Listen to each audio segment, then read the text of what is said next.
नई Delhi railway station पर बीती रात भगदड़ मची और 18 लोगों की मौत हुई। इस घटना पर रेलवे अफसर और रेल पुलिस के बयान भी अलग अलग हैं। मतलब जीआरपी कुछ कह रही है, रेलवे के अधिकारी कुछ कह रहे हैं। रेल अधिकारी कह रहे हैं कि प्लेटफॉर्म बदला नहीं गया, जबकि रेलवे पुलिस कह रही है कि हादसे के लिए दरअसल रेलवे ही जिम्मेदार है। भगदड़ के सच को छिपाने की कोशिश की जा रही है। आपको बता दें कि चश्मदीद और रेलवे अफसरों के बयानों में भी बड़ा अंतर नजर आ रहा है।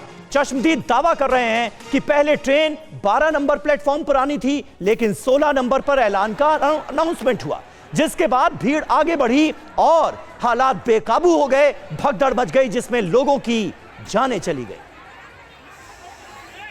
रेलवे अधिकारियों का इस पूरे मामले पर कहना क्या है, जरा सुनिए। दुखद घटना घटित हुई उस समय नई दिल्ली रेलवे स्टेशन के प्लेटफॉर्म नंबर 14 पर पटना की ओर जाने वाली मगध एक्सप्रेस और प्लेटफॉर्म नंबर 15 पर जम्मू की तरफ जाने वाली उत्तर संपर्क क्रांति खड़ी थी।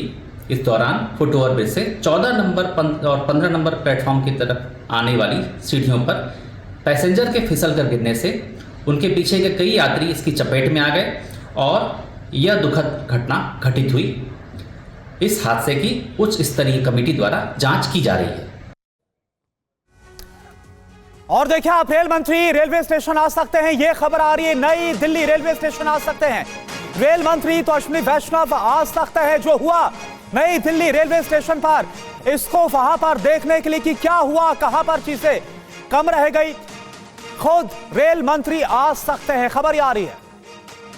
बिल्कुल, और हमारे दो संवाददाता इस वक्त नई दिल्ली रेलवे स्टेशन पर मौजूद हैं। जितेंद्र शर्मा हमारे साथ मौजूद हैं, सुरभि शर्मा हमारे साथ मौजूद हैं। सुरभि, अब ये ताजा खबर आ रही है कि अश्विनी वैष्णव देश के रेल मंत्री पहुंच सकते हैं नई दिल्ली रेलवे स्टेशन। वहां पर आपको कोई हलचल नजर आ रही है क्या? बिल्कुल हाँ, साफ सफाई तो यहाँ पर वैसे भी हो रही है समीर। तस्वीरें आपको हम पहले ही दिखा चुके हैं। शेड्स के ऊपर जो सामान लोगों का बिखरा पड़ा था उसे हटा लिया गया। हालांकि यहाँ पर पुलिस ऑफिसर्स भी, उनकी टीम भी यहाँ पर नजर आई है। लेकिन अब उसी जगह की भी तस्वीर दिखा देती हूँ, क्योंकि हम एक्सपेक्ट कर सकते हैं कि अगर अश्विनी वैष्णव यहाँ पर आते हैं तो वो स्पॉट पर जरूर आएंगे। अब ये देखिए समीर, ये तो नॉर्मल सिचुएशन है। ये इस वक्त एक ट्रेन आई है और उसकी ट्रेन के आने के बाद देखिए किस तरीके से लोगों की भारी भीड़ है। बच्चों को पकड़कर, हाथ में थैला पकड़कर, सामान पकड़कर, लगेज पकड़कर लोग यहाँ पर आते हैं। तो अब तो जवाब उन्हें भी देना पड़ेगा ना कि जब महाकुंभ की स्पेशल ट्रेनों के लिए आपको पता था और आप हर घंटे 1500 से ज्यादा टिकट दे रहे थे, तो क्राउड मैनेजमेंट के लिए आपने क्या किया, क्राउड कंट्रोल करने के लिए आपने क्या किया? ये तो एक नॉर्मल ट्रेन की क्राउड की तस्वीरें इस वक्त मैं आपको दिखा रही हूँ समीर। हालांकि दुख जताते हुए इस पूरे मामले पर हाई लेवल इंक्वायरी की बात तो अश्विनी वैष्णव की तरफ से कह दी गई थी, लेकिन सवाल अभी भी जिस तरीके से TV9 लगातार इस पूरे मामले पर उठा रहा है, उनका जवाब अभी तक कोई भी नहीं दे पाया है। शुरुआती जांच में आपने कह दिया ठीक है, लोगों को अनाउंसमेंट के बाद कंफ्यूजन हुआ, भगदड़ मची, और भगदड़ का इस्तेमाल तो शब्द का आपने किया ही नहीं। आपने तो ये कह दिया कि लोग सीढ़ियों से फिसल कर नीचे गिरने पड़े। सीढ़ियों पर लोगों की भारी भीड़ को देखते हुए आपकी तरफ से क्या व्यवस्था हुई, इस बात का जवाब नहीं मिला। आपकी तरफ से क्या व्यवस्था हुई कि अगर आपने टेक्निकली चलिए प्लेटफॉर्म नंबर 14 से 16 के तरफ ट्रेन को डाइवर्ट भी कर दिया, तो ट्रेन डाइवर्ट के लिए जो इतने भारी क्राउड की लोगों की भीड़ है उसको मैनेज करने के लिए आपने क्या किया? तो भीड़ के हिसाब से ट्रेनों की व्यवस्था को लेकर आपकी तरफ से क्या किया जा रहा है, इस बात का जवाब कौन देगा? ये अभी तक साफ नहीं हो पाया है। और ये तो मैं इस वक्त अभी खुद ही नहीं सीढ़ियों पर जा पा रही समीर, जहां मैं सिर्फ एक जगह पर स्टैटिक खड़े होकर, और मैंने खुद इस वक्त एक रेलिंग का सहारा ले रखा है, क्योंकि जब मैं अगर यहाँ पर आगे बढ़ने की कोशिश भी करती हूँ तो अचानक पीछे से किसी लगेज कोई लगेज मेरे सर पर लग जाएगा। छोटे बच्चे हैं मेरे साथ, यहाँ पर दिखा दीजिए संदीप, देखिए किस तरीके से छोटे छोटे बच्चे यहाँ पर है, पेरेंट्स उनका हाथ नहीं पकड़ पा रहे, हाथों में उनके लगेज है। अब ये तो एक नॉर्मल सिचुएशन है ना स्टेशन की। नॉर्मल सिचुएशन के बीच में भी अगर आप ये कहते हैं कि रेलवे की तरफ से प्रयागराज जाने के लिए इन तमाम ट्रेनों की व्यवस्था आपने कर रखी है, ये वही जगह है समीर। अब देखिए इसी से, इन्हीं सीढ़ियों से लोग ऊपर भी आ रहे हैं। इन्हीं सीढ़ियों से अगर आप अनाउंसमेंट करेंगे कि आपको अब प्लेटफॉर्म नंबर 16 की तरफ जाना है, तो लोग यहीं से चढ़ते हुए सीधा अपना सामान इसी तरीके से कंधे पर ढोते हुए ऊपर नीचे आएंगे। और ये वही सिचुएशन है जहां पर आप अंदाजा लगाइए कि इतना क्राउड, इतनी भीड़ कि ग्रिल्स तक टूट गए हैं, ग्रिल्स तक यहाँ पर टूट गए हैं। ग्रिल पूरी तरफ से इधर नजर डाले, हर तरफ डैमेज है। तो ये वो उस तरफ का हिस्सा मैं आपको दिखा रही हूँ जहाँ फर्स्ट AC की तरफ लोग ट्रेन स्टेशन होती हैं, तो उसके लिए आपको सीढ़ियों का इस्तेमाल करना पड़ता है। दूसरी तरफ तो एस्केलेटर्स है समीर, एस्केलेटर ऊपर आने वाले और नीचे जाने वाले। अब आप सोच लीजिए एस्केलेटर में कितनी स्पेस है, ज्यादा से ज्यादा 2 लोग इस एस्केलेटर पे खड़े हो सकते हैं, और उसमें भी अगर लोगों की भारी भीड़, सामान लदे हुए लोग इस तरीके से अपने सर पर, बच्चों को संभालते लोग, हाथ में लगेज लिए लोग अगर इस तरीके से आएंगे जाएंगे एक ही तरीके से, तो जाहिर सी बात है सिचुएशन सवाल खड़े करेगी कि क्राउड मैनेजमेंट के लिए आपने क्या किया, क्राउड को कंट्रोल करने के लिए आपने क्या किया, कि कब तक ये बोलते रहेंगे कि हाँ अचानक लोग फिसल गए। अरे लोग फिसल गए, लोगों के फिसलने की लोगों की जिम्मेदारी, लोगों की व्यवस्थाओं की जिम्मेदारी कौन लेगा? इन तमाम सवालों का जवाब मिलेगा कैसे, ये अभी तक नहीं पता लग पाया समीर। बिल्कुल, और यही सवाल उठने लाजमी भी। और देखिए, जैसा आपने बताया, आम दिनों की बात करें तो नई दिल्ली रेलवे स्टेशन पर लाखों की संख्या में यात्री पहुंचते हैं, और जितेंद्र भी आपको टीवी स्क्रीन पर नजर आ रहे हैं। जितेंद्र, एक बात बताइए कि अभी भी एक बड़ा जो कोऑर्डिनेशन है रेलवे अधिकारियों के बीच में, एक बड़ा लैप्स नजर आ रहा है, क्योंकि रेलवे पुलिस कुछ और बोल रही है और जो रेलवे से जुड़े अधिकारी है सीपीआरओ कुछ और बोल रहे हैं। जी बिल्कुल, देखिए रेलवे पुलिस का अलग बयान है, सीपीआरओ का अलग बयान है। सीपीआरओ का कहना है कि पैर फिसलने की वजह से कुछ यात्रियों की ये पूरी दुर्घटना हुई, जबकि जो रेलवे पुलिस है उसका अपना बयान है कि दरअसल प्लेटफॉर्म नंबर 13 और 14 पर जो ट्रेनें आनी थी उन ट्रेनों में देरी हुई, भीड़ काफ़ी बढ़ गई थी। प्रयागराज एक्सप्रेस पहले से खड़ी हुई थी, उसकी भी भीड़ वहाँ पर थी, तो ये भीड़ बढ़ने की वजह से ये हादसा हुआ है। लेकिन अब उच्च स्तरीय जांच जो हो रही है इस पूरे घटनाक्रम को लेकर, उसमें तस्वीर पूरे तरीके से साफ हो पाएगी। कुछ देर बाद रेल मंत्री भी इसी एंट्री पॉइंट से घटनास्थल का दौरा करने के लिए पहुंचेंगे, जो हमारे सूत्र में बता रहे हैं, और वो हलचल भी यहाँ पर दिखाई देने लगी है। गेट को पूरे तरीके से यहाँ पर साफ कर दिया गया, यानी कि जो भीड़ भाड़ गेट पर मौजूद थी उसको हटा दिया गया है। लोगों की एंट्री भी इस गेट से कम कर दी गई है, सिर्फ यहाँ से एग्जिट ही करवाया जा रहा है। बिल्कुल जितेंद्र, बने रहे हमारे साथ। इस वक्त रेलवे बोर्ड के पूर्व सदस्य एसके विज साहब हमारे साथ जुड़ रहे हैं। विज साहब, लापरवाहियों का एक अंबार नजर आ रहा है। हमारे संवाददाता जो रेलवे स्टेशन पर कल रात भी मौजूद थे, आज भी मौजूद हैं, वो ये साफ तौर पर बता रहे हैं, चश्मदीद साफ तौर पर बता रहे हैं, ऐन वक्त पर प्लेटफॉर्म बदला गया, जिसकी वजह से भीड़ का एक बड़ा रेला दूसरे प्लेटफॉर्म की तरफ आगे बढ़ा और उसी में भगदड़ मची। दूसरा बड़ा रीजन, 1 घंटे के अंदर अंदर, यानी हर घंटे 1500 जनरल टिकट्स काटे जा रहे थे, जिसकी वजह से प्लेटफॉर्म पर भीड़ का प्रेशर ज्यादा बढ़ा। आपको लगता है ये बड़ी गलतियां हुई हैं जिसका खामियाजा यात्रियों ने भुगता है? नहीं, प्लेटफॉर्म पर कितने लोग अलाउ कर रहे हैं, एक तो इसका कंट्रोल पहले रखना चाहिए था, और अगर प्लेटफॉर्म बदलने के टाइम पर ये इतनी भीड़ वाली स्थिति में ये भगदड़ मच जाती है, ये नॉर्मल एक्सपेक्टेशन है ही। अब रेलवे के सीपीआरओ साहब ने आपने जैसे दर्शाया, कहा कि किसी के फिसलने से हुआ। अब इस चीज को भी क्या इसका एविडेंस है? वो कह रहे हैं जब यात्रियों की भीड़ सीढ़ियों की तरफ आगे बढ़ रही थी तो सीढ़ियों पर ही कुछ लोगों के पैर फिसले, वो जो पीछे यात्री थे उनके ऊपर गिर गए और उसके बाद फिर अफरा तफरी मच गई। फिसलने की वजह 2 हो सकती है। एक तो नॉर्मल जब आदमी खड़ा है या चल रहा है या सीढ़ियों पर पैर रख रहा है, फिसल जाएगा। बट तब भी नॉर्मल सिचुएशन में वो ये भगदड़ इतनी ज्यादा होगी, साथ ही में बहुत कम चांस है। बट प्लेटफॉर्म नहीं बदला गया तो अच्छी बात है, तो उसके बावजूद ये हुआ तो फिर उसका तो नहीं विज साहब, लेकिन आपको नहीं लगता कि इस बयान पर आपने गौर किया, आप उसकी बात भी कर रहे हैं रेलवे की तरफ से जो आधिकारिक बयान है, लेकिन आपको नहीं लगता कि कहीं ना कहीं रेलवे अपनी लापरवाहियों पर पर्दा डालने की कोशिश कर रहा है? असल वजह जो है वो छिपाई जा रही है। मैं आपको कह रहा हूं कि प्लेटफॉर्म पर या सीढ़ियों पर या फुटओवर ब्रिज पर कितने लोग अलाउ करने हैं, उस पे कंट्रोल सबसे पहले जरूरी था और वो होना चाहिए, क्योंकि वो कंट्रोल नहीं है तो फिसलने की वजह से भगदड़ मच जाए या वैसे ही भगदड़ मच जाए, क्योंकि प्लेटफॉर्म की एक विड्थ होती है, उसकी एक सेफ लिमिट होती है प्लेटफॉर्म फेस से खड़े होने की। अगर लोग उसके अंदर ही सेफ डिस्टेंस में चले जाएंगे तो ट्रैक पर गिरने का भी डर है। तो इन सब चीजों के लिए प्लेटफॉर्म पर लोग कितने अलाउ करने हैं उस पर भी कंट्रोल लगना शुरू में ही चाहिए था। ठीक है, शुक्रिया आपका बहुत बहुत विज साहब हमसे बात करने के लिए। तो लापरवाहियां कई लेवल पर, बड़े लेवल पर हुई हैं, जिसका खामियाजा रेल यात्रियों ने भुगता है, ये कहीं ना कहीं विज साहब भी मान रहे हैं। करुणा। और देखिए इस भगदड़ पर एक और बड़ी खबर आपको बताएं, नई दिल्ली रेलवे स्टेशन भगदड़ पर चश्मदीदों का बड़ा खुलासा। अचानक से प्लेटफॉर्म बदलने से हादसा हुआ है। ये अनाउंसमेंट क्या हुआ, ये चश्मदीद बता रहे हैं कि ट्रेन अब 16 नंबर प्लेटफॉर्म पर आएगी। 12 और 13 नंबर प्लेटफॉर्म के यात्री 16 नंबर पर पहुंचे, ये बकायदा वहां पर मौजूद लोगों का, यात्रियों का कहना है। अफरा तफरी के बीच भगदड़ हुई है और इसके बाद 18 लोगों की मौत हो गई। तो जिस वक्त हादसा हुआ उस वक्त एक महिला वहां पर मौजूद थी, जो उन्होंने कहा उसे सुनकर आपके होश उड़ जाएंगे। सुनिए आप।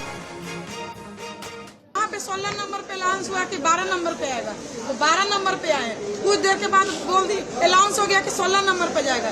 इसी चलते भगदड़ हो गया, वहाँ पे जाम हो गया, आदमी मर गया चपा के। इधर से पब्लिक भागी, उधर से पब्लिक भागी, दोनों तरफ टक्कर हो गया, आदमी मर गया चपा के। पुलिस भी कह रहा है कि अपने से जाओ। ट्रेन में आदमी बोला कि सर चढ़ा दीजिए, तो बोले मैं नहीं, आप लोग खुद से चढ़ो। मैं लोग खुद से चढ़ूंगी। कल रात हुई भगदड़ के चश्मदीद। तुषार सांवरिया से बात की हमारे संवाददाता शालिनी वाजपेयी ने, उनकी एक रिपोर्ट आपको दिखाते हैं। हमारे साथ एक चश्मदीद हैं जो उस वक्त रेलवे स्टेशन पर मौजूद थे। क्या नाम है आपका? मैम मेरा नाम तुषार सांवरिया। तो क्या आप उस वक्त कितने बजे वहाँ पहुँचे थे और किस लिए गए थे? मैम मैंने देखा मतलब पहले ही ट्रेन मतलब प्लेट जो ब्रिज है रेलवे का, उस पर ही पहले ही बहुत भीड़ थी। पुलिस वाले उनको आगे आगे धकेल रहे थे, मतलब बोल रहे थे कि आगे चलो आगे चलो आगे चलो। और एक मतलब जो ब्रिज था वहाँ पे रेलवे का, वो बंद ही था, मतलब सीढ़ियाँ जो स्टेट्स नीचे उतरने की थी वो बंद था। बाहर की तरफ जो 16 नंबर से जो जाते हैं जी जी जी, जो नीचे उतरने का था ना प्लेटफॉर्म पे जाने का रास्ता, वो बंद था एक। तो फिर भी पुलिस वाले आगे भेज रहे थे। फिर हम नीचे उतरे तो हमने देखा, हम जब तक सब ठीक था, हम प्लेटफॉर्म 15-16 पे उतरे तो हमने देखा वहाँ से लोग, एक स्टेट्स के रास्ते से लोग गिर रहे हैं। रेलवे का डिपार्टमेंट भी खुद फंसा हुआ है, उल्टियाँ कर रहा है, लोगों को सांस नहीं आ रही। अच्छा, रेलवे के डिपार्टमेंट के लोग? हाँ, वो भी मतलब एक पर्सन था जिसको मैंने अपनी आंखों से देखा, उनके गले में आई कार्ड था ब्लू कलर का, आई। और देखिए आप, रेलवे के सफाई कर्मचारियों ने अपनी जान पर खेलकर कई लोगों की जान बचाई। लोगों की जान बचाने वाले ऐसे ही एक सफाई कर्मी से बात भी की हमारे संवाददाता ने।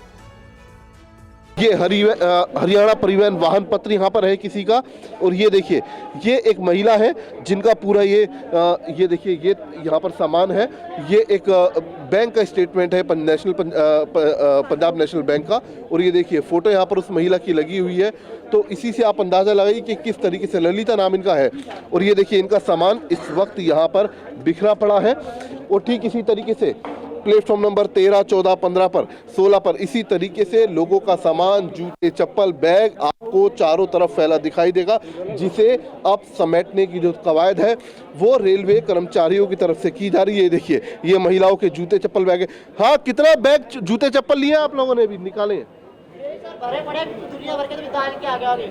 अच्छा, कितने लोग घायल हुए होंगे? इसके बारे में कोई जानकारी नहीं, हम लोग कल शिफ्ट में ही नहीं थे। अच्छा, सुबह से लगे हो समेटने में?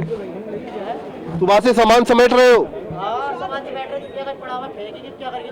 कपड़े लोगों के बहुत, तो कपड़े ही कपड़े हैं, लोगों के जूते चप्पल। ये देखिए पॉली बैग के अंदर यहाँ पर सामान भरा जा रहा है। जो घायल थे, जो लोग भगदड़ में फंसे, जिन्होंने अपना सामान छोड़ दिया, सभी का सामान इकट्ठा करने की कोशिश अब यहाँ पर रेलवे विभाग की तरफ से की। तो देखिए क्या हुआ, कैसे हुआ, कि हाँ किस लेवल पर लापरवाही हुई, बदइंतजामी हुई, ये आपको हम लगातार दिखा रहे हैं। और कल रात से ही TV9 भारतवर्ष आपको नई दिल्ली रेलवे स्टेशन के सच से वाकिफ करा रहा है। एक बार फिर आपको स्टेशन ही लिए चलते हैं। हमारी संवाददाता सुरभि शर्मा वहां से हमारे साथ मौजूद हैं। सुरभि, कल रात जो अव्यवस्थाएं हुई, बदइंतजामियां हुई, 18 लोगों की जान गई, कई लोग घायल हुए, ये साफ तौर पर नजर आ रहा है कि बड़े लेवल पर लापरवाहियां हुई हैं। अब रेलवे अपनी गलतियों को कब एक्सेप्ट करेगा, इसका हमें इंतजार है, क्योंकि तभी दोषियों के खिलाफ सख्त कार्रवाई संभव है। लेकिन अभी क्या आपको हालात बेहतर नजर आ रहे हैं? कल की घटना से कुछ सबक लेते हुए रेलवे प्रशासन अलर्ट नजर आ रहा है? बिल्कुल भी नहीं। आप अभी भी ये बात जिस तरीके से कर रहे थे एक्सपर्ट के साथ भी, सबसे बड़ी बात है कि मैं जिस तरीके से तड़के से यहाँ पर मौजूद हूँ, मैंने उसके बावजूद स्टेशन पर नहीं देखा कि किसी तरीके की कोई व्यवस्था की गई हो। अमूमन जो हालात यहाँ पर रहते हैं वही स्थिति है। यहाँ पर भगदड़ मचने के बाद, लोगों के जान गंवाने के बाद भी कुछ भी नहीं बदला है। हाँ, अब क्योंकि हमें ये पता है समीर, अश्विनी वैष्णव यहाँ पर आने वाले हैं, तो हमने देखा कि किस तरीके से बिल्कुल। और सुरभि जो नई दिल्ली रेलवे स्टेशन से हमारे साथ जुड़े हैं लगातार, वहां पर क्या इंतजाम अभी नजर आ रहे हैं, उनसे हम बात करने की कोशिश करें। और देखिए शालिनी इस वक्त हमारे साथ जुड़े, शालिनी वाजपेयी एलएनजेपी अस्पताल से, जहां पर जो मृतक है उनको ले जाया गया, जो घायल है उनको ले जाया गया। शालिनी, वहां से क्या अपडेट है? बिल्कुल, मैं यहाँ पर बता दूँ, यहाँ पर सुबह के वक्त की अगर बात करें तो 13 लोग सुबह के वक्त ऑर्थो डिपार्टमेंट में एडमिट थे जो घायल थे, और उसमें से तमाम लोगों को फिलहाल अभी घर भेजा जा चुका है। कुछ लोगों का इलाज चल रहा है।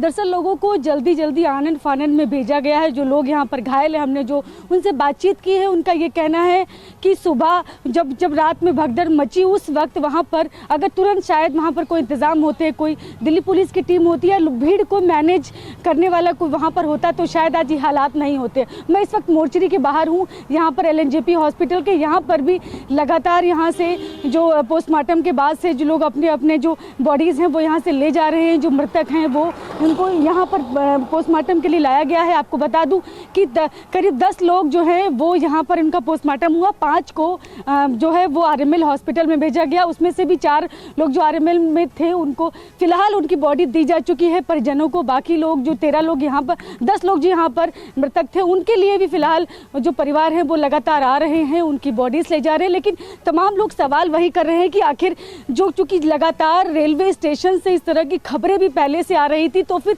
नई दिल्ली स्टेशन पर जो इस तरह से एक साथ लोग पहुंचे, तो वहाँ को भीड़ को मैनेज करने के लिए कोई क्यों नहीं था। सबसे ज़्यादा मुसीबत उन लोगों के साथ हुई जो कहीं और जा रहे थे, जो कि प्रयागराज नहीं बल्कि रेलवे स्टेशन से कुछ पूछताछ करने गए थे, या अपने परिजनों को छोड़ने गए थे स्टेशन पर, या उनसे मिलने गए थे, उनको रिसीव करने गए थे। वो सभी लोग उस भगदड़ के शिकार हो गए। तो तमाम ऐसे लोग जो कि प्रयागराज नहीं जा रहे थे, लेकिन उनका बस दोष ये था कि वो उस दिन उस वक्त नई दिल्ली रेलवे स्टेशन पर थे, इसलिए वो भी भगदड़ के शिकार हो गए। हमने एक महिला से जो बात की, वो तो वहां पर रेलवे जो प्लेटफॉर्म है, रेलवे की लाइन जो होती है, उस पर वो गिर गई। बिल्कुल, तो ये सब कुछ हुआ जो प्रत्यक्षदर्शी या फिर जिनके साथ ये हादसा हुआ है, आपने जो उनसे बात की, आपने बताया। और देखिए हमारे साथ अरुण कुमार जी हैं जो कि एक्स डीजी आरपीएफ के, वो हमारे साथ जुड़ गए हैं। अरुण कुमार जी, क्या आपको लग रहा है जो चश्मदीद बता रहे हैं जिनके साथ ये हादसा हुआ, उन्हें आपने भी सुना होगा कि बद इंतजामी हुई है, ये फेलियर हुआ है जिसके बाद 18 लोगों की मौत हुई है? देखिए, ये बेसिकली जो है ना, वो भीड़ प्रबंधन का जो है वो एक इशू है जो कुंभ से लेके रेलवे तक ये है, और ये पहले भी कई बार हुआ है। तो जहाँ पे जगह स्पेस कम होता है, वहाँ पे यदि भीड़ ज़्यादा आने की संभावना होती है, तो आप पीछे होल्ड अप एरिया बनाते हैं क्राउड को कंटेन करने के लिए, और वही सारी व्यवस्थाएं अभी प्रयागराज में है, जिसके कारण प्रयागराज में मैक्सिमम प्रेशर है और अभी तक सब कुछ ठीक ठाक चल रहा है। रेल प्रशासन ने बहुत ही अच्छा काम किया है। अब ये एंटिसिपेशन प्रोबेबली नई दिल्ली के लिए नहीं था। जी, मैं आता हूँ। देखिए, नई दिल्ली में छठ जब होता है तो आपको पता होगा कि मैक्सिमम प्रेशर होता है और पूरी व्यवस्था की जाती है, होल्ड अप एरिया बनाया जाता है और छठ के क्राउड को जो है वो मैनेज किया जाता है। प्रोबेबली वो संभावना नहीं थी। तो क्या हुआ कि जो भीड़ का बिल्डअप है वो 6 बजे से लेकर 9-10 बजे के बीच में हुआ। अब यहां पर क्या है कि स्पॉट डिसीजन लेने की जरूरत है कि क्राउड यदि बढ़ रही है, आपके पास सीसीटीवी कैमरा है, कंट्रोल रूम में क्राउड मॉनिटर हो रहा है, उस टाइम में इमीडिएटली आपको डिसीजन लेना है कि या तो इस क्राउड को हम दूसरे प्लेटफॉर्म पर ले जाएं, और प्लेटफॉर्म चेंज भी शायद किया गया, और यदि ऐसा नहीं है तो पीछे जो स्टेशन है वहां हम गाड़ियों को रोकें, जो गाड़ियां आ रही हैं लेट हो रही हैं उनको हम पीछे रोकें ताकि यहां पर प्रेशर नहीं बने।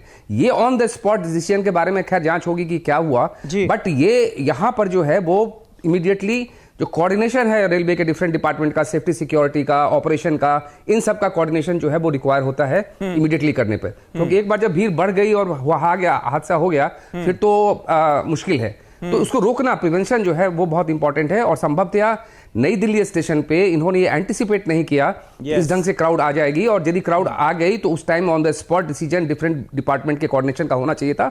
वहां पे थोड़ी सी शायद चूक हुई है, बट स्टिल मतलब जहां पूरा हम देख रहे हैं, जैसे कुंभ का भी मैं 2013 में ADG law and order UP पे था, कुंभ में बैठा हुआ था, कुंभ मैनेज कर रहा था। कुंभ की सारी घटनाएं ठीक ठाक निकल गई, लेकिन शाम में वहां प्रयाग स्टेशन पे जो है वो हादसा हो गया, जिसमें 40 लोग मर गए। फिर मैं 2019 में डीजी आरपीएफ था, रेलवे नहीं बिल्कुल अरुण जी, आपने एक एग्जाम्पल दिया, 2013 का एग्जाम्पल दिया। ऐसा लगता है, देखिए सबसे बड़ी चिंता का सबब यह है कि ऐसा लगता है कि जो पुराने हादसे हुए हैं उनसे हम कोई सबक लेने को तैयार ही नहीं हैं। इससे पहले भी हादसे हुए हैं जब ऐन वक्त पर प्लेटफॉर्म बदला गया है और लोगों की भीड़ जो है वो एक प्लेटफॉर्म से दूसरे प्लेटफॉर्म पर जाने की कोशिश करती है और फिर भगदड़ मच जाती है। यहां पर भी वैसा ही हुआ। दूसरी बड़ी जो नाकामी नजर आ रही है, खामी नजर आ रही है, जो कि रेलवे पुलिस भी मान रही है कि भाई हर घंटे आप 1500 जनरल टिकट काट रहे थे, वो भी तब जब आप देख रहे थे कि प्लेटफॉर्म पर इतनी भीड़ है। यहां पर भी ऐसा ही हुआ है। यहां पे मैं एक चीज और कहना चाहूंगा कि ये बहुत ही एक इंपॉर्टेंट पॉइंट है कि रेलवे की जो सुरक्षा व्यवस्था है वो 3 लेयर की है। डिस्ट्रिक्ट पुलिस भी है, जीआरपी भी है, आरपीएफ भी है। अब टाइम बदलने की जरूरत है, आप सोचने की आवश्यकता है कि इसको रिव्यू किया जाए। कि यदि 1500 टिकट काट रहे हैं तो ये बीच का जो जीआरपी लेवल है उसका उस पर कोई कंट्रोल नहीं है। तो आरपीएफ रेलवे का है, टिकट काटने वाले रेलवे का है, उनके बीच में कोऑर्डिनेशन होना चाहिए। और ये 3 टियर सिक्योरिटी जो रेलवे की है उसकी समीक्षा होने का ये समय आ गया है कि इसको रिव्यू करके इसको 2 टियर बनाया जाए, ताकि बेटर कोऑर्डिनेशन जो है वो सिक्योरिटी एंड ऑपरेशंस में रेलवे में हो पाए। और अरुण जी, अगर आप इतनी जबरदस्त भीड़ को संभाल नहीं सकते तो कहीं ना कहीं तो रेड सिग्नल देना होगा यात्रियों को कि अब आप यहां पर मत आइए, अब आपकी जान को खतरा हो सकता है, हालात बेकाबू होते जा रहे हैं। कहीं कोई इस व्यवस्था को देखेगा, बताएगा, रेड सिग्नल देगा तो? या फिर आप सिर्फ और सिर्फ महाकुंभ का प्रचार करते रहेंगे जबकि आपके पास व्यवस्थाएं हैं नहीं, लोगों की भीड़ प्लेटफॉर्म्स पर, स्टेशंस पर बढ़ती जाएगी और इस तरह से हादसे होते रहेंगे? यहां तो कोई रेड सिग्नल तो नजर ही नहीं आ रहा है। नहीं, मैं ये कहूंगा कि जो व्यवस्थाएं हैं वो अपनी जगह पे हैं। व्यवस्थाओं को इंप्लीमेंट करने वाले लोगों का डिसीजन मेकिंग जो है वो कहीं कहीं पे खराब हो रहा है, चाहे वो कुंभ की स्थिति हो, चाहे ये रेलवे या नई दिल्ली का हादसा हो। आप वहां देखिए ना, रेलवे में, प्रयाग में रेलवे कितना अच्छा भीड़ प्रबंधन कर रही है। 350 रेल एक दिन में चल रहा है। वहाँ पे सूबेदार, वहाँ होल्डिंग एरियाज बने हुए हैं, सूबेदार, कई स्टेशन जो पीछे हैं वहाँ का इस्तेमाल हो रहा है। नैनी है, सूबेदारगंज है, प्रयागराज है। यहाँ भी आपके पास पूरा नेटवर्क है स्टेशन का दिल्ली के आसपास, आनंद विहार से लेकर सराय रोहिल्ला, कई सारे स्टेशन हैं। आप डाइवर्ट कर सकते हैं, मैनेज कर सकते हैं, सारी व्यवस्थाएं हैं। जो इंप्लीमेंट करने वाले आदमी है उसको तैयार होना पड़ेगा, टाइम पे डिसीजन लेना पड़ेगा। ये बहुत अच्छा। दूसरा क्या है, कितना लंबा जो है वो समय होता जा रहा है, मेरे ख्याल से फटीग भी सेटिंग करती जा रही है सिस्टम में। फटीग को से रोकना पड़ेगा। जब तक भीड़ है हर आदमी को 24/7 अलर्ट रहना पड़ेगा, तभी हम जो है ये भीड़ प्रबंधन कर पाएंगे ठीक से। बिल्कुल, तो अलर्टनेस और ज्यादा दिखानी पड़ेगी। और क्या इसी में कमी थी, इस पर आएंगे आपके पास अरुण जी। लेकिन आप देखिए प्लेटफॉर्म नंबर 14 पर कैसे मची भगदड़। उस वक्त वहां पर मौजूद एक कुली ने क्या देखा, यह भी आप सुनिए। साथ ही कुछ कुली हैं जिन्होंने मदद की यहाँ पर। नाम क्या आपका? मुकेश कुमार। मुकेश जी, बताइए, आप लोगों ने यहाँ पर मदद की थी काफी? हाँ, मदद की साहब। महाकुंभ में जाने वाले यात्रियों की भीड़ इतनी थी कि दोनों बगल से जाम हो गया। जाम में पब्लिक भिज गई। भिजने के बाद 15-16 लोग, बिल्कुल, हाँ, बच्चे, लेडीज भी थी, उन्होंने बेचारे कुछ खत्म हो गए उसी मौके पर ही। अच्छा मुकेश जी, बताइए ये हुआ कहाँ पर, एग्जैक्ट लोकेशन अगर आप हमें बता पाएं। हाँ, 14 नंबर पे हुआ था साहब। अच्छा, ये 14 नंबर है? हाँ, 14-15 नंबर पे। यहाँ पे प्रयागराज जब ट्रेन लग रही थी तो 13 नंबर से और 16 नंबर, दोनों साइड से भीड़ आई। भीड़ में लोग भिज गए, भिजने पे घायल हो गए। अच्छा, इसी सीढ़ियों पर? हाँ, इसी सीढ़ियों पर बैग वगैरह सब कुछ सामान गिर गया यात्रियों का, और नीचे जाके घायलों को हमने उठा के और एम्बुलेंस तक पहुँचाया। हाँ। कितने घायल हुए होंगे अंदाज 15-20 लोग बिल्कुल घायल हो गए साहब। हाँ। और कोई पुलिस फोर्स वगैरह उस वक्त यहाँ पर मदद करने की? फोर्स पे काबू नहीं हुई साहब। भीड़ दोनों तरफ से भीड़ बहुत ज़्यादा बढ़ गई, तो काबू नहीं हुई, तो लोग भिज गए एक दूसरे आपस में। बताया जा रहा है ट्रेनों के रूट भी चेंज किए गए, या फिर कुछ ऐसा हुआ कि ट्रेन देर से आ रही थी? नहीं, कुछ लेट थी। फिर प्रयागराज का अनाउंसमेंट हुआ, उस टाइम की बात है साहब। ये प्रयागराज इलाहाबाद जाने वाली ट्रेन। बात होती है, ये स्थिति तो हर रोज होती होगी, ये स्थिति इस तरीके? नहीं, हमने साहब 10-12 साल है कि आज तक हमने इतनी भीड़ नहीं देखी साहब। जितनी कल दिखाई दी, कल जिताई दी थी, इतनी भीड़ आपने आज तक नहीं देखी।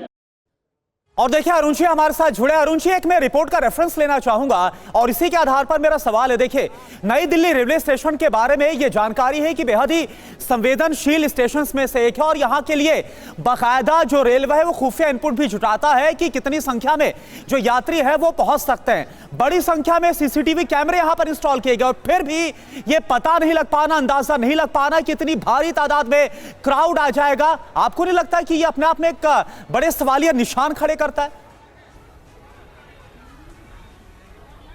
जी देखिए, ऐसा है कि जैसे दिल्ली से जो क्राउड जाता है, मैक्सिमम क्राउड छठ में जाता है और आप पहले जानते होंगे कि दिल्ली में सिर्फ 12 प्लेटफॉर्म हुआ करते थे। रेलवे ने एक्सपैंड करके इसको 16 कर दिया है, मैक्सिमम प्लेटफॉर्म 16 है। और उसके बाद भी यदि भीड़ बढ़ती है तो छठ के दौरान होल्डअप एरिया वगैरह तैयार किया जाता है और वो यदि सडन भीड़ आ गई तो उसके बाद आपको डिसीजन लेना है ऑपरेशन को कि इस ट्रेन को हमको 2 स्टेशन पहले रोकना है, क्योंकि वहां पे आप क्राउड जो है वो होल्ड अप नहीं कर सकती है वहां प्लेटफॉर्म नंबर 14, 15 या 16 जो भी है जी। तो ये डिसीजन जो है वो ऑपरेशंस लेता है जो रोड रेलवे का संचालन करता है। और यहाँ जो ग्राउंड पे जो व्यक्ति देख रहा है कि भाई ये स्टेशन पे इस प्लेटफॉर्म पे भीड़ अब इतनी हो गई तो एक ट्रेन लेट हो गई, उसका पैसेंजर्स ऑलरेडी बैठा हुआ है, दूसरी ट्रेन आ जाएगी और उसी बीच में यदि प्लेटफॉर्म कोई चेंज हो गया, ये सडन प्लेटफॉर्म चेंज करना जो है, अब आप देखेंगे मैक्सिमम हादसों में एक ना एक पॉइंट होता है। बिल्कुल सही कहा। ये सडन चेंज क्यों होता है? वो आदमी ऑपरेशन में जो बैठा हुआ है, ऑपरेशन में बैठा हुआ है, वो थ्योरेटिकली देख रहा है कि भाई 2 स्टेशन इस पे आने वाली है, अब इसमें भीड़ ज्यादा हो जाएगी तो हम प्लेटफॉर्म चेंज कर दूं। वो उस टाइम में ये नहीं सोचता है कि भाई उस प्लेटफॉर्म का यात्री वहां बैठा हुआ है, वो वहां से निकल के दूसरे प्लेटफॉर्म पे जाएगा और दूसरा वाला भीड़ ऑलरेडी बैठा हुआ है तो वो तो भगदड़ मचेगी ही मचेगी। तो ये जो डिसीजन मेकिंग प्रोसेस है कि उस टाइम में क्राउड के पोजीशन को सीसीटीवी कैमरा से मॉनिटर करते हुए उस क्राउड को एंड ऑपरेशन दोनों के बीच का संचालन। अरुण जी, आपको लगता है कि एक बड़ी जो आजकल अधिकारियों की कैरेक्टरिस्टिक्स में एक बड़ा बदलाव हम देख रहे हैं कि अगर कोई घटना हो जाए, कोई हादसा हो जाए जिसमें अपनी लापरवाही की बात सामने आ सकती हो तो पहले तो उस घटना को ही दबा दो, अफवाह बता दो। यही हमने प्रयागराज में भी शुरुआती तौर पर देखा। प्रधानमंत्री नरेंद्र मोदी तक का ट्वीट आ जाता है मृतकों की संवेदनाओं के लिए, लेकिन जो लोकल प्रशासन है वो मानने के लिए तैयार नहीं था कि लोगों की जान भी गई है। यहां पर भी हमने देखा भगदड़ मचती है, लोगों की जान जाती है, लेकिन पहले रेलवे अधिकारी कहते हैं नहीं नहीं भगदड़ तो मची ही नहीं, अफवाह थी।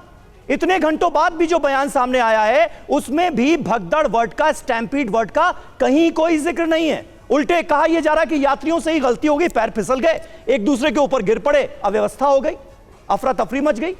तो जब हम मानेंगे ही नहीं कि हमसे गलती हुई है तो फिर उसको जल्द से जल्द दुरुस्त कैसे करेंगे? देखिए, यहां पे मैं एक चीज कहना पड़ूंगा, जब आप प्रशासन में रहते हैं तो आपको बहुत सारे फैक्टर्स को देखना पड़ता है। अब आप देखिए, जब स्नान हो रहा है मौनी अमावस्या का, वहां एक छोटे से सेक्टर में भगदड़ मच गई। अब यदि उस भगदड़ को हम प्रोपगेट करेंगे और फैलाएंगे तो भगदड़ और बढ़ेगी। तो जब तक वो भीड़ वहां से छटती नहीं है तब तक भगदड़ कह देना तो बहुत आसान है, लेकिन वो भगदड़ कहीं दूसरी जगह भगदड़ में ना बदल जाए, ये भी तो आपको देखना होगा। आप मान लीजिए कि वहां पे क्राउड थी, रात में कल 10 बजे जो है पता चल गया कि भगदड़ हुई। अब जब तक उस भीड़ को आप इवैक्यूएट नहीं करते हैं, तब यदि आप भगदड़ 4 जगह कह दें तो और भगदड़ मच जाएगी। मुझे याद है, मैं डीआईजी लखनऊ हुआ करता था और बसपा की एक रैली थी और लखनऊ स्टेशन पे क्राउड वहां पे जो है वो पहुंच गई और उसके बाद भगदड़ के अफवाह के कारण भगदड़ मच गई, क्योंकि वो रैली थी, बड़ी रैली थी, हर तरह के अफवाहें फैल रही थी। अब उस अफवाह को कंट्रोल करना उस टाइम में जो है वो एक डिफिकल्ट काम हो जाता है। तो प्रशासन का काम इतना आसान है नहीं, बहुत सारे फैक्टर्स को आपको देखना पड़ता है कि इतने बड़े कुंभ में एक सेक्टर में यदि फायर लगता है तो उसको वहीं कंटेन करना पड़ेगा। वो फायर कंटेन नहीं हुआ तो पूरा कुंभ को जला डालेगा। एक यदि कहीं छोटी प्रॉब्लम होती है तो उसको सेक्टर में कंटेन करना पड़ेगा, और कंटेन करने का एक ये भी तरीका है कि जब तक सिचुएशन कंट्रोल में ना आ जाए तब तक हम इसको बाहर ना फैलाएं ताकि और कंफ्यूजन मचे। ये भी एक परेशानी होती है। ठीक है, बहुत बहुत शुक्रिया, बहुत बहुत शुक्रिया अरुण जी, TV9 भारतवर्ष के साथ जुड़ने के लिए और अपने एक्सपीरियंस के आधार पर ये जो अहम जानकारियां दी हैं निश्चित तौर पर बहुत महत्वपूर्ण है। बहुत बहुत शुक्रिया। और देखिए, आप नई दिल्ली रेलवे स्टेशन पर हुई भगदड़ को लेकर शिवसेना उद्धव गुट के सांसद संजय राउत ने यूपी और केंद्र सरकार पर सवाल उठाए हैं। संजय राउत ने कहा कि सरकार ने सिर्फ लोगों को निमंत्रण देने में सरकार लगी रही, सिर्फ प्रचार में लगी रही, लेकिन उनके लिए पूरे इंतजाम नहीं किए गए। डेफिनेटली पूरी व्यवस्था का फेल्यूर है ये। देखिए, महाकुंभ एक पवित्र पर्व है, ये श्रद्धा का सागर है। लोग आएंगे, लाखों की संख्या में आएंगे, करोड़ों की संख्या में आएंगे, लेकिन आपने जिस तरह से ये पूरा कंट्रोल भारतीय जनता पार्टी ने अपने पार्टी के प्रचार के लिए लिया, उससे ये भगदड़ हो रही है।